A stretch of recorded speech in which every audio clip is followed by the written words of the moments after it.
Good morning, student. Welcome to our class. Today's lecture. Today I will discuss about that hydrocephalus in children. Okay. So this is your pediatric topic. The hydrocephalus. Okay. Congenital abnormality is also there.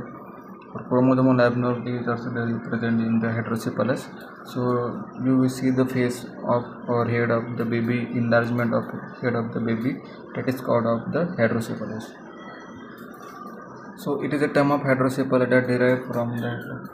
It is a derived from in Greek word. Okay, hydro means like that water. Or cephalus means it's a head. That means water present in their head. It is called as a hydrocephalus.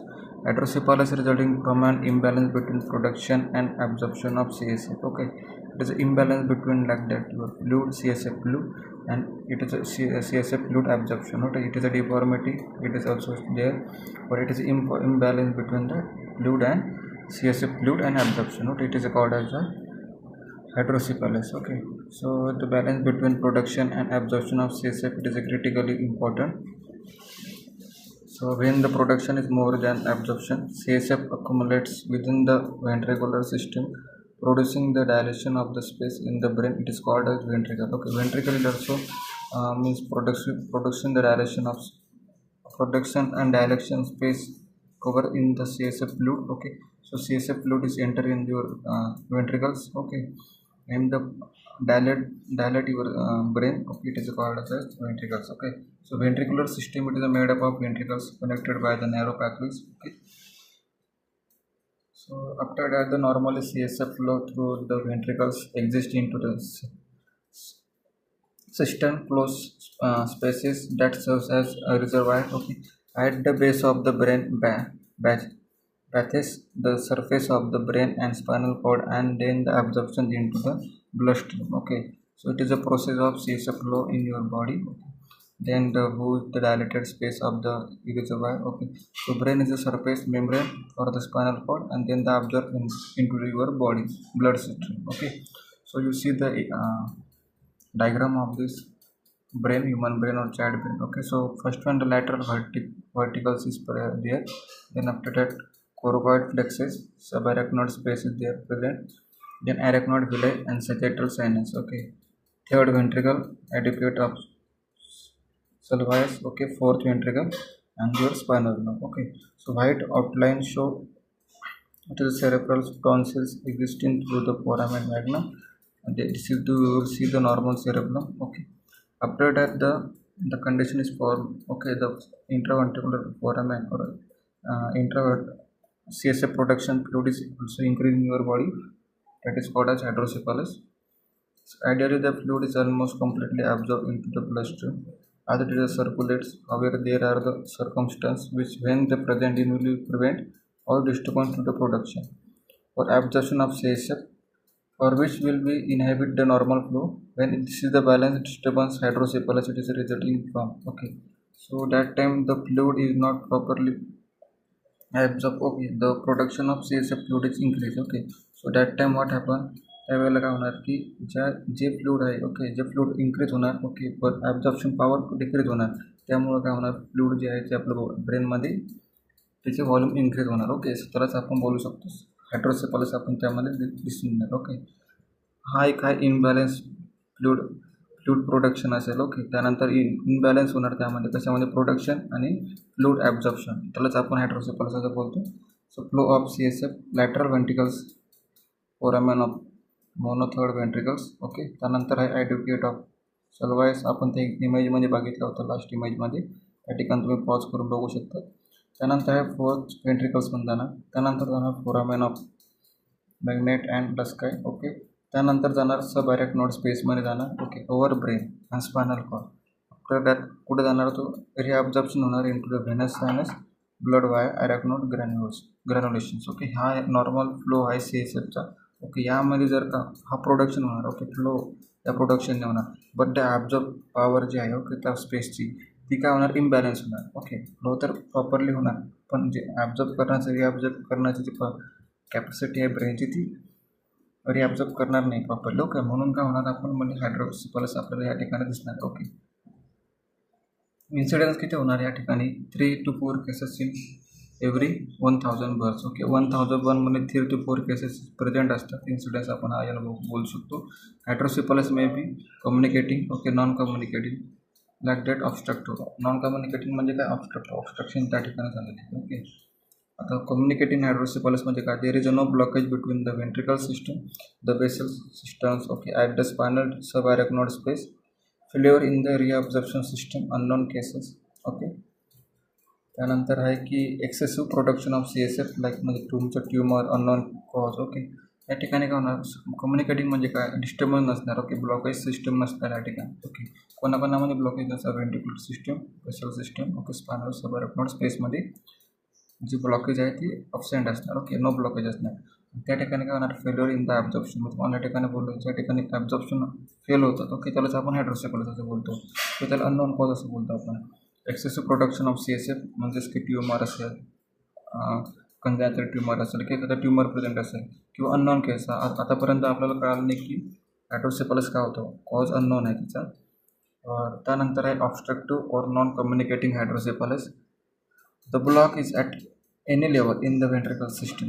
Sources of production and area of its reabsorption, commonly at the level of adequate or foramina of Lusca, okay, and magnite. Okay, त्या ठिकाणी काय होणार, obstructive म्हणजे non कम्युनिकेटिव्ह, obstruction होणार. Okay, blockage present असणार त्या ठिकाणी. त्या ठिकाणून प्रोडक्शन होतं आणि रिअब्झॉर्प्शन होतं. त्या सोर्सेसमध्ये काय होणार, ब्लॉकेज प्रेझेंट असणार. ओके, जसं की आपण बघू शकतो लेवल ऑफ ॲडिक्वेट फोरामेना नसतं आणि मॅग्नेडिया. ओके, त्यामध्ये there are two form of the hydrocephalus in which of the distinctly in the categories. Okay, mention about the primarily affected adult. Okay, ॲडल्टमध्ये डिफरंट आहे, चिल्ड्रन्समध्ये डिफरंट आहे. Hydrocephalus ex vacuo and normal pressure hydrocephalus. Okay, 2 form वेने होतात non कम्युनिकेटिंगमध्ये, hydrocephalus ex vacuo and normal pressure of हायड्रोसेफलस.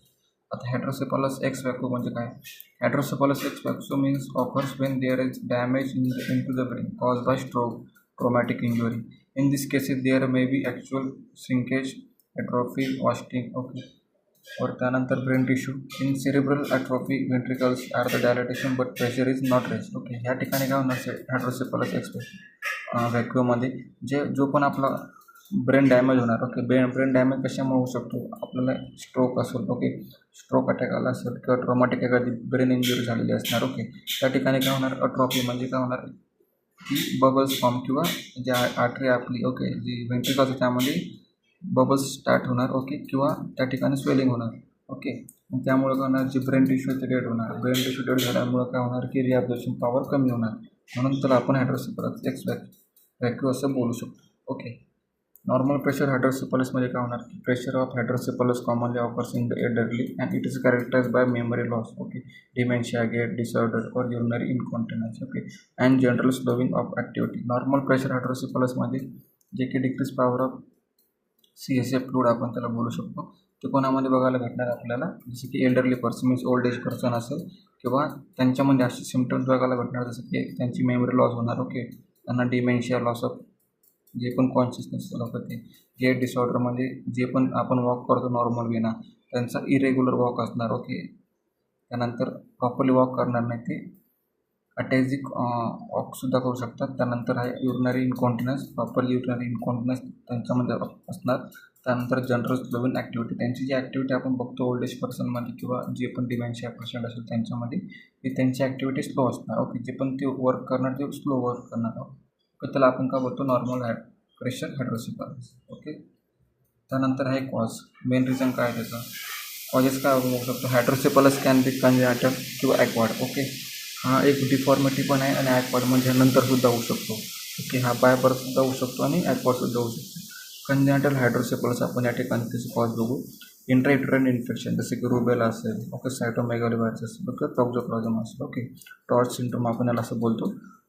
Okay, यामध्ये काय होणार आहे, की टॉक्झोप्लाझम किंवा अदर इन्फेक्शन, किंवा रुबेला, कंजेनिटल, ओके, सायटोमेगालस व्हायरस असेल, किंवा हर्ट सिम्प्लेक्स व्हायरस असेल. ओके, टॉर्च सिम्टम्स काय करतात, किंवा टॉर्च आपण त्याला असं फुल फॉर्ममध्ये शॉर्ट टर्ममध्ये टॉर्च असं बोलतो, जे पण इंट्रायुटेरन इन्फेक्शन झालेलं असणार, जसं की रुबेला आपण, त्यानंतर एखादा व्हायरस असेल, ओके, किंवा एखादं इन्फेक्शन असेल, त्यामुळे काय होणार, हा या ठिकाणी इन्फेक्शन त्या ठिकाणी होणार. ओके, त्यामुळे काय होणार, जे पण ब्रेन डेव्हलपमेंट आहे ती प्रॉपरली होणार नाही, ब्रेन टिश्यू डेड होणार, इंट्राक्रॅनियल आणि इंट्राव्हेंट्रिक्युलर ब्लीड होणार. ओके, ज्यावेळेला क्रॅनियल क्रॅनियल जी सिस्टम आहे आपली किंवा क्रॅनियल जी लेअर आहे, व्हेंट्रिक्युलर जी लेअर, त्यांच्यामध्ये ब्लिडिंग स्टार्ट होणार. ब्लिडिंग स्टार्ट झाल्यामुळे काय होणार, जे पण फ्लुइड आहे सीएसएफ प्रोडक्शनचं ते रिअब्झॉर्ब होणार. मिडलाईन ट्यूमर असेल, एखादा ट्यूमर असेल, ब्रेन ट्यूमर आपण त्याला बोलू शकतो, किंवा मिडलाईन जो ट्यूमर आहे त्याला आपण बोलू शकतो, त्यामुळे सुद्धा हा होऊ शकतो हायड्रोसेफलस. कंजेनाटल मालफॉर्मेशन असेल, ओके, प्रॉपरली मालफॉर्मेशन असेल, त्यामुळे सुद्धा होऊ शकतो. या ठिकाणी आपण कॉजेस बघितलं कंजेनाटल. आता आपण बघणार आहे ॲक्वायर्ड हायड्रोसेफलस म्हणजे ट्युबरक्युलोसिस जे इन्फेक्शन आहे. ओके, या इन्फेक्शनमुळे सुद्धा काय होणार की आपला जो ब्रेनचे टिश्यू वगैरे सेल आहे, ओके, ते प्रॉपरली रिअब्झॉर्ब करणार नाही. ओके, त्यामुळे सुद्धा ॲक्वायर्ड म्हणजे की होऊ शकतो. कंजेनाटल म्हणजे काय, जो बाय बर्थ आहे. Okay, chronic and pyogenic meningitis, okay, inflammation of brain आपण त्याला बोलू शकतो. मेनिंजायटिसमध्ये जी लेअर आहे ब्रेन लेअर ती इन्फ्लॅमेशन होऊ शकते किंवा त्यामध्ये इन्फेक्शन होऊ शकते, त्यामुळे सुद्धा ॲक्वायर्ड हायड्रोसेफलस आपल्यामध्ये बघायला भेटतो. इंट्राव्हेंट्रिक्युलर हिमोरेज असेल, ओके, हिमोरेज असेल ज्यावेळेला आपण ब्लड जे आपलं ब्लड क्लॉट झालेलं असणार किंवा जास्त एक्सेस अमाऊंट ऑफ ब्लिडिंग झालेलं असणार आहे आपल्या व्हेंट्रिकल्समधून, ओके, तर त्यामुळे सुद्धा ॲक्वायर्ड हायड्रोसेफलस होऊ शकतो. पोस्टेरियर फोसा ट्यूमर्स असेल, ओके, मेडुलोब्लास्टोमा असेल त्यामध्ये ट्यूमरमध्ये, ओके, त्याला ब्लास्टोमा म्हणजे ब्लास्टोल सेल्समध्ये हा प्रेझेंट असतो. त्यानंतर ॲस्ट्रोसायटोमा असेल, ओके, इपेंडायमोमा हा एक ट्यूमर आहे, ओके, पोस्टेरियर साईडला होतो आपल्या ब्रेनच्या. तुम्हाला कळालं दोघांमध्ये डिफरन्स काय आहे. फर्स्ट आपण बघितलं कंजेनाटल हायड्रोसेफलसचं कॉज काय आहे, ओके, त्यामध्ये की बाय बर्थ होऊ शकतात, ओके, किंवा जी मदर डिलिव्हरी होण्याच्या अगोदर किंवा होऊ शकतं, ओके, म्हणजे प्रेग्नंट असणार पेशंटमध्ये. ॲक्वायर्ड म्हणजे काय, आफ्टर डॅट म्हणजे की हा डेव्हलप होऊ शकतो आपल्यामध्ये, तर हा हायड्रोसेफलस. ओके, इंट्राव्हेनस मालफॉर्मेशन त्यामध्ये सुद्धा होऊ शकतो. इंट्राक्रॅनियल हिमोरेज किंवा रप्चर ॲन्युरिझम, ओके, जे ॲन्युरिझम असतात आपल्या बॉडीतले ब्रेन, ओके, ब्रेनचे जे आर्टरीज असतात त्यामध्ये रप्चर झाल्यामुळे सुद्धा आपल्यामध्ये हायड्रोसेफलस ॲक्वायर्ड हा प्रेझेंट असू शकतो. 2 कॉज आहे, ओके, कॉजमध्येच त्याने डिफरन्स दिलेले आहे.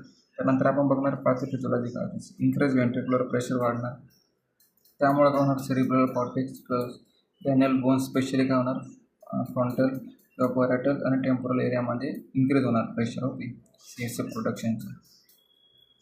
त्यानंतर आहे floor of the third ventricle commonly bulks, okay, downward compress और optic nerve, okay, the basal ganglia, brain stem and cerebral remains relatively normal but compress. The choroid plexus is usually atrophied, okay, to the same degree. या ठिकाणी काय होणार, जे पण आता third ventricle आपण बघितलं किंवा जे पण बल्जिंग आपण हे बोलू शकतो, त्याला बल्जिंग सेरेब्रम बोलू शकतो किंवा स्टेम बोलू शकतो, ते बेसल गॅंग्लिया आहे, ओके, त्यांच्यामध्ये हा डेव्हलप होण्याला स्टार्ट होईल. ओके, हे पॅथोफिजिओलॉजी एवढी इम्पॉर्टंट नाही आहे, फर्स्ट तुम्हाला त्यामध्ये एक्सप्लेन केलेलं आहे की कशा वेळेला हा ॲक्वायर्डमध्ये डेव्हलप होऊ शकतो किंवा कंजेनाटलमध्ये हा डेव्हलप होऊ शकतो. आता मेन आपला फोकस असणार क्लिनिकल मॅनिफेस्टेशन, ओके, तुम्हाला जे पण सांगतो ते तुम्ही राईट डाऊन करत जा, कारण की हे बघा आपल्याला इम्पॉर्टंट काय एक्झामसाठी डेफिनेशन इम्पॉर्टंट आहे, त्यानंतर कॉज कशामुळे कॉज झाला, त्यानंतर हे आपलं क्लिनिकल मॅनिफेस्टेशन, आणि एक इम्पॉर्टंट अजून आहे त्यामध्ये डायग्नोस्टिक इव्हॅल्युएशन. डायग्नोस्टिक इव्हॅल्युएशनमध्ये पण आपल्याला जस्ट राईट करायचे की कोणत्या डायग्नोस्टिक इव्हॅल्युएशन आपण त्या डिसीजमध्ये करू शकतो. ओके, आतापर्यंत आपण बघितलं नॉर्मल होतं, म्हणजे की ग्रोथ अँड डेव्हलपमेंट बघितलं, ओके, ह्या टाईपमध्ये. आता आपण बघणार आहे थोडं डिसीज कंडिशनबद्दल आपण बघणार आहेत, ओके. तर त्यामध्ये पण कंजेनाटल आहे, ओके, ॲक्वायर्ड आहे, असं खूप साऱ्या डिसीज कंडिशन आहे ज्या की मी तुम्हाला एक्सप्लेन करणार प्रॉपरली. ओके, तुम्हाला फक्त एकच करायचं की प्रॉपरली लेक्चर अटेंड करायचे, हे जे मी सेंड करतो, आणि जे पण PPT तुम्हाला शो करतो ते तुम्हाला PPT त्या तुम्ही प्रॉपरली नोट्स बनवू शकता तुमच्या वेळेला. ओके, आता क्लिनिकल मॅनिफेस्टेशन आपण बघू हायड्रोसेफलस म्हणजे काय. ह्यामध्ये की डिसीज कंडिशन होते, ओके, सगळ्यांना माहिती आहे कशामुळे होते, सीएसएफ प्रोडक्शन किंवा रिअब्झॉर्प्शन इम्बॅलन्स असल्यामुळे. ओके, आता इन्फंट आहे, इन्फंटची ॲबिलिटी टॉलरन्स टेस्ट आपण जर का बघितलं, आता सीएसएफ प्रोडक्शन डिफरंट आहे ना ॲडल्टपेक्षा इन्फंटमध्ये किंवा चिल्ड्रन्समध्ये. ओके, त्यामुळे काय होणार की जे इन्फंटचं स्कल आहे, ओके, इन्फंटचं स्कल काय होणार, बिल्डअप होणार सीएसएफ प्रोडक्शनसाठी. ओके, आणि जो स्ट्रक्चर आहे, ओके, स्ट्रक्चर डिफरंट आहे ह्युमन स्कल म्हणजे अडल्ट स्कलचं आणि इन्फंट स्कलचं. ओके, त्यामध्ये जे कनेक्टेड बोर्ड असतात आपण त्याला काय बोलतो, स्कल. ओके, स्कलमध्ये कनेक्टेड बोर्ड असतात एकमेकांना. ओके, मग त्यामुळे काय होतात ते प्रॉपरली क्लोज होत नाही, जसं की आपण स्विचर वगैरे बोलतो ते प्रॉपरली क्लोज होत नाही. प्रॉपरली क्लोज झाल्यामुळे काय झालं की बल्जिंग म्हणजे लाईक वॉटरी टाईपमध्ये फॉर्म होणार. ओके, आणि हेड एकदम हेवीनेस होणार त्या ठिकाणी. ओके, इन्फंट आणि ॲडल्ट पण डिफरंट आहे. इन्फंटमध्ये आपल्याला जास्त बघायला भेटतात जे की न्यूबॉर्न असतात किंवा इन्फंट असतात, ओके, त्यांच्यामध्ये आपल्याला जास्त चान्सेस भेटतात बघायचे हायड्रोसेफलस. त्यानंतर आहे in infancy the most obvious indication hydrocephalus is often rapid increase. Okay, it is head circumference or usually head size. तुम्हाला हायड्रोसेफलस कसं आयडेंटिफाय करायचं, जसं की हेड नॉर्मल आहे. ओके, 33 to 35 सेंटीमीटर हे नॉर्मल हेड सर्कमफरन्स आहे. ओके, तुम्हाला मी सांगतो हेड सर्कमफरन्स कसं चेक करायचं किंवा कसं नाही. ओके, ज्यावेळेला आपण मेजरिंग टेपने आपण चेक करतो त्यावेळेला इनलार्जमेंट असणार आहे, प्रॉपरली खूप लार्ज हेड साईज असणार त्याची. ओके, अराउंड 80 to 85 म्हणजे की डबल किंवा ट्रिपलसुद्धा होऊ शकते. त्यामुळे काय होणार, हेडची साईज खूप वाढणार, हेड हेवीनेस होणार इन्फंटमध्ये. Okay, delay close of anterior fontanelle tense are and elevated. Okay, मी तुम्हाला सांगितलं anterior fontanelle posterior fontanelle. Okay, anterior fontanelle हे केव्हा क्लोज होणार, तर फोंटॅनल असतो आपला बघा, टापबद्दल टाळू असं बोलतो, ते फोंटॅनल केव्हा क्लोज होणार की 1.5 years म्हणजे 18 monthsपर्यंत इन्फ्लोमध्ये क्लोज होतं. ओके, आणि पोस्टर जो असतो तो 6 weeks आपण त्याला बोलू शकतो किंवा 1.5 month आपण त्याला बोलू शकतो. आता अँटेरियर फोंटॅनल प्रॉपरली क्लोज झाला नाही, त्यामुळे काय होणार, हायड्रोसेफलससुद्धा आपल्याला बघा होऊ शकतो किंवा डिले, म्हणजे हे त्याचं साईन आहे. ओके, इंडिकेट करण्यासाठी. Spasticity of muscle extremity, large size bossing of forehead. Okay, scalp appearance shiny म्हणजे स्काल्प जे आहेत ते शायनी दिसणार, इरेग्युलर म्हणजे प्रॉपर हेअर ग्रोथ होणार नाही त्या ठिकाणी. ओके, स्काल्प फेनसुद्धा दिसू शकतात आपल्याला त्यामध्ये. ओके, आयब्रोज आणि आयलिड्स डाऊन अपवर्ड. ओके, अपवर्डसुद्धा डाऊनवर्डसुद्धा होऊ शकतं त्यामध्ये. तुम्हाला फर्स्ट इमेज ज्यावेळेला तुम्ही बघणार हायड्रोसेफलसमध्ये, त्या टाईपमधला हायड्रोसेफलसचे तुम्हाला बेबी भेटू शकतो वार्ड्समध्ये किंवा हॉस्पिटलमध्ये. Difficulty holding head. ओके, ज्यावेळेला बेबीला हेअर त्याचं प्रॉपरली होल्ड करता येत नाही. ओके, हेवीनेस असल्यामुळं काय होतं, लोड जास्त असल्यामुळे काय होणार, हेवीनेस होणार. ओके, प्रॉपरली तो होल्ड करू शकत नाही त्याचं head. Nystagmus, optic atrophy, physical and mental development नाही होणार. ओके, प्रॉपरली डेव्हलपमेंट होणार नाही त्याच्यामध्ये. ओके, त्याचं फक्त हेड इन्क्रीज असणार, बाकी ऑल बॉडी स्ट्रक्चर नॉर्मल असणार. ओल्डर चिल्ड्रन्समध्ये जास्त बघायला भेटू शकतो. ओल्डर चिल्ड्रन्समध्ये काय होणार, जे क्लोज सुचर आहे, मी तुम्हाला बोललेले अँटेरियर सुचर आणि पोस्चर सुचर. ओके, तर आपलं मेन फोकस आहे अँटेरियर सुचरवर. अँटेरियर सुचर प्रॉपरली क्लोज होणार त्या ठिकाणी. ओके, आपण आतापर्यंत बघितलं क्लिनिकल मॅनिफेस्टेशन. आता साईन ऑफ इन्क्रीज ICP म्हणजे इंट्राक्रॅनियल प्रेशर ज्यावेळेला वाढणार त्याचे साईन काय, वॉमिटिंग होणार. ओके, स्लीपलेसनेस, प्रॉपरली झोप लागणार नाही, इरिटेबल होणार पर्सन. ओके, हाय पिच स्लेरी क्राय. ओके, खूप जोरात रडणार इन्फंटमध्ये. ओके, टेन्स बल्जिंग फोंटॅनल, जे पण फोंटॅनल आपलं इन्फंटचं. ओके, अँटेरियर ते कसं असणार, टेन्स असणार किंवा बल्क असणार, म्हणजे बबलसारखं आपण त्याला टच केलं एकदम आपल्याला खूप सॉफ्ट लागणार. ओके, इन्क्रीज हेड सरकमफरन्स, लवकरात खूप अमाऊंटमध्ये किंवा लवकरात लवकर खूप इन्क्रीज हेड सरकमफरन्स त्याचा वाढू शकतो. व्हायटल सायन्स पण ते चेक होऊ शकतात, जसे की ब्लड प्रेशर असतात. ओके, इरेग्युलर रेस्पिरेशन त्याला होऊ शकतो. ओके, इरेग्युलर टेम्परेचर असू शकते किंवा इन्क्रीज टेम्परेचर आपण त्याला बोलू शकतो. प्युपिलरी चेंजेसमध्ये जे आपण आपले प्युपल असतात, ओके, आईजमध्ये ते त्याच्यामध्ये चेंजेस होणार. ओके, एडिमा होणार, एडिमा प्रेझेंट असतात त्यामध्ये, लिथार्जी होणार, स्टुपर होणार किंवा कोमा, सिझर्स. जास्त करून सिझर्ससुद्धा आपल्याला बघायला भेटतात हायड्रोसेफलसमध्ये. हे साईन ऑफ इन्क्रीज इंट्राक्रॅनियल प्रेशरमध्ये आपण बघू शकतो. Older childrens may experience for headache, specially awakening, lethargy, fatigue, apathy, problem with balance, poor coordination between gaits. Okay, disturbance in urinary, disturbance होणार, गेट डिस्टर्बन्स होती, युरिनरी इनकॉन्फिडन्स होणार, personality changes असणार पर्सनची, कारण की हेड इन्क्रीज असणार ना त्यामध्ये. Okay, जे सुचर असणार त्याची साईज पण डिफरंट असणार अप टू 10 yearsपर्यंत.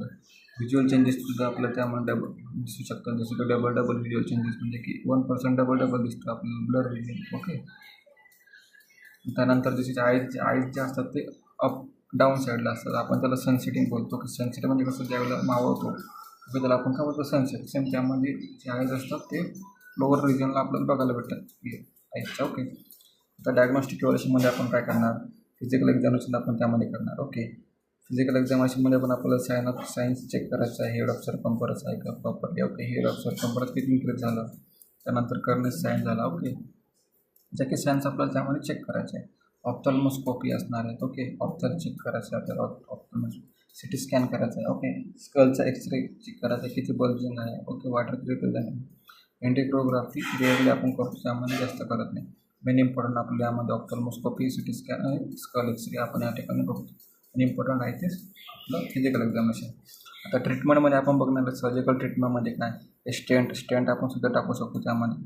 ओके, इंट्राक्रॅनियल स्टेंट त्याला बोलू शकतो की एक्स्ट्रा क्रॅनियल स्टेंट आपण त्यामध्ये टाकू शकतो 2 ग्रेड. ओके, इंट्राक्रॅनियल काय करणार, जे पण हायड्रोसेफलस आहे पण नॉन कम्युनिकेट झालेलं आहे, जसं पॅराक्युनल स्पेसमध्ये आपण व्हर्टिब्रल सिस्टम बघितला, जसं पॅराक्युनल स्पेसमध्ये आपण हा स्टेन टाकणार आणि जे फ्लूइड आहे ते रिमूव्ह करणार.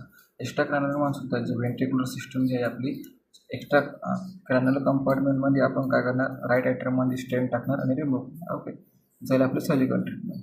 आता कॉम्प्लिकेशन्स काय होऊ शकतात बघा, यामध्ये मेडिकल ट्रीटमेंट तर नाही करत, कारण की सर्जरी स्टेंट जे आपण बोलतो एक्स्ट्रा क्रॅन्युअल आणि इंट्राक्रॅन्युअल स्टेंट आपण या ठिकाणी इन्सर्ट करतो. आता कॉम्प्लिकेशन्स काय काय होणार हायड्रोसेफलस, जसं की आपण बघू शकतो properly in development. Okay, failure असणार मेकॅनिकल फ्लोअर, इन्फेक्शन त्यामध्ये जास्त आपल्याला बघायला भेटणार. ओके, ऑब्स्ट्रक्शन त्यामध्ये आपल्याला बघायला भेटणार. ओके, शॉकसुद्धा होऊ शकतो पेशंटला. ओके, सिजरसुद्धा प्रेझेंट असू शकतात. ओके, त्यामध्ये त्याचं मॉनिटर करू शकतो आपण मेडिकल फ्लो असेल. Okay, complication do not offers due to growth retardation होऊ शकतो, growth of child not properly follow होणार. ओके, त्यामुळे काय होणार, जी स्टंट आपण टाकणार त्यामुळं जी ब्रेनची डेव्हलपमेंट आहे ती कमीसुद्धा होऊ शकते. मेन कॉम्प्लिकेशन पण त्यामध्ये आपण बघू शकतो आपण त्यामध्ये. ओके, जी सर्जरी आहे ती प्रॉपरली आपण फॉलो केली पाहिजे. A child with VA shunt may experience endocranial constriction, okay, clotting, bleeding, and bacterial endocarditis, bacteremia, and thromboembolism. Okay, ज्यावेळेला आपण जे स्टंट टाकणार त्यामुळे जे क्लॉटिंग वगैरे असेल, ओके, जे पण बॅक्टेरिया इन्फेक्शन त्यामुळे जास्त होऊ शकते त्यांच्यामध्ये. नर्सिंग डायग्नोसिस काय आहे, नर्सिंग डायग्नोसिस जसं की आपण नर्सिंग केअर प्लॅन देतो तसेच हे नर्सिंग डायग्नोसिस हे तुम्हाला या ठिकाणी तुम्ही लिहू शकता. ज्यावेळेला तुम्हाला पेशंट जर का आला, ओके, प्रॅक्टिकल एक्झामसाठी हा प्रॅक्टिकल एक्सपर्ट आहे. ज्यावेळेला तुम्हाला एक्झाम्पल म्हणजे एक्झामला कोणता पेशंट आला जो की हायड्रोसेफलस आहे, ओके, तुम्ही या ठिकाणी हे नर्सिंग डायग्नोसिस लिस्ट करू शकता आणि राईट करू शकता तुमच्या ॲज पर तुमच्या कंडिशननुसार. ओके, या ऑल टाईपचे डिसीज म्हणजे नर्सिंग डायग्नोसिस आहे. ओके, तुम्ही नर्सिंग केअर काय करणार, properly head circumference, physical examination, diagnostic evaluation. Okay, यामध्ये तुम्हाला इम्पॉर्टंट एकच आहे, डेफिनेशन काय आहे, ओके, हायड्रोसेफलसमध्ये काय, कॉज कशामुळे होतो. ओके, त्यानंतर 2 टाईपचे क्लासिफिकेशन त्यामध्ये आपण बघितले कॉजमध्ये. ओके, त्यानंतर आहे आपलं की डायग्नोस्टिक इव्हॅल्युएशन. नंतर मॅनेजमेंटमध्ये पण आपण सर्जिकल मॅनेजमेंट जास्त फॉलो करतो ॲज पर मेडिकल मॅनेजमेंट. त्यानंतर आहे आपलं नर्सिंग डायग्नोसिस तुम्ही देऊ शकतात. जर का पेशंट आला तर प्रॅक्टिकल ॲस्पेक्टनुसार डिपेंड ऑन पेशंटचे म्हणजे डिसीज कंडिशन कशी आहे. ओके, त्यानंतर कंडिशन कसं आहे. ओके, प्रायोरिटी बेसिस फर्स्ट पेशंटला काय आहे. ओके, ही आपण नर्सिंग डायग्नोसिसमध्ये शिकू. ओके, जसं की आता नर्सिंग डायग्नोसिसमध्ये तुम्ही लिहू शकतात ॲज पर तुमच्या पेशंटच्या कंडिशननुसार. ओके, एक्सप्लेन करू शकतात. तुम्हाला माहिती नर्सिंग केअर प्लॅन वगैरे कसं लिहायचं, तुझे हॉस्पिटल परफेक्शनसाठी डिसीज कंडिशन खूप इम्पॉर्टंट आहे. ओके, ज्यावेळेला तुम्ही बघतात हॉस्पिटलमध्ये तर त्यावेळेला तुम्ही काय ट्रीटमेंट देऊ शकता. ओके, तुम्ही काय केअर करू शकता हायड्रोसेफलस पेशंटची. ओके, मदरला एज्युकेशन द्यायचं, पॅरेंट्सला एज्युकेशन द्यायचं. ओके, त्यानंतर ही तुमची बेसिक ट्रीटमेंट आहे ती तुम्ही त्या ठिकाणी देऊ शकता त्यांना. ओके, तर आपण हा टॉपिक होता हायड्रोसेफलस. सर्वांना समजला असं मी समजतो की सर्वांना समजलं असं. ओके, समजायला काहीच नाही बघा, समजायला एकदम सिम्पल आहे. जे मी बोलतो ते तुम्ही राईट करा. ओके, त्या ठिकाणी पी पी टीमध्ये मी माझा मेन मोटिव्ह तोच आहे की तुम्हाला पी पी टी दाखवून जास्त शिकवायचं, कारण की जे मी बोर्डवर लिहिणार ते तुम्हाला कमी लिहिणार ना, कारण की लिहिण्यामध्ये सुद्धा फरक असतो. ज्यावेळेला मी लिहितो, ओके, त्यावेळेला तुमचं अटेन्शन असतं किंवा नसतं मला माहिती, पण ज्यावेळेला मी पी पी टी शो करतो तुमचं मेन जे तुमचे डोळे जे ते वर्क करतात प्रॉपरली. ओके, व्हिज्युलाइज करतात, तुम्ही ऐकता, रीड करतात आणि ऐकतात, त्यामुळे जास्त इम्पॅक्ट पडतो तुमच्या अंडरस्टँडिंगवर. ओके, या ठिकाणी आपला आजचा टॉपिक संपलेला आहे. तर थँक्यू सर्वांना. ओके, व्हिडिओ बघा. ओके, काही डाऊट असला ग्रुपला सेंड करा. ओके, किंवा काही क्वेश्चन असले तर मला विचारा, मी तुम्हाला नक्की सांगा. Okay, thank you.